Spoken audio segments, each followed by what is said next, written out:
Okay, so a question that I get asked all the time, mainly by dads, is why are the courts biased towards women?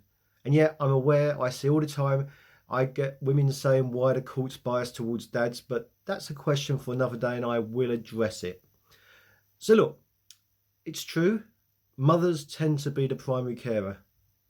Mothers tend to be the resident parent. There's a very, very simple reason for that, and it's got nothing to do with the court. Well, maybe a bit.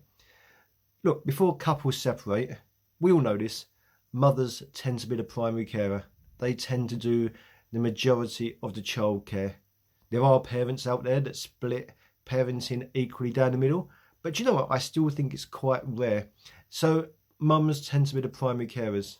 Now the courts, if they're involved, if they have to make a decision, one of the biggest things that they want to do is to minimise the disruption to the children. You know, the children are not seeing their parents as much as they used to. Perhaps they might not be living in the same home. Their routine's been changed. Perhaps it's going to affect their lives in terms of the money that's available. So the court, among other things, wants to reduce the instability and the change that a child is subjected to. By the way, it's part of the welfare checklist. You need to Google that if you don't know what that is. So when a court has to make a decision about what's going to happen with the kids, they will look at what the situation was before parents separated. And if the children lived primarily with mum, were cared primarily with mum before separation, the court really is going to be reluctant to change that afterwards. It's actually called the no order principle. Something else you're going to want to Google if you don't. So there's going to be an arrangement in place.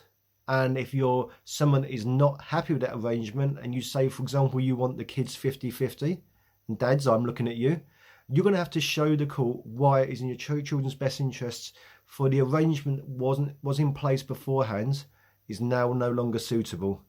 Of course, one of the things you possibly do face is being asked, if you felt that 50-50 was in the best interest of your children before separation, why did you not do that beforehand? It's a tricky question to answer. Now, we get it. That's kind of what dads do. But this is a really, really nuanced, tricky issue. Mums tend to be primary carers in short because they were beforehand.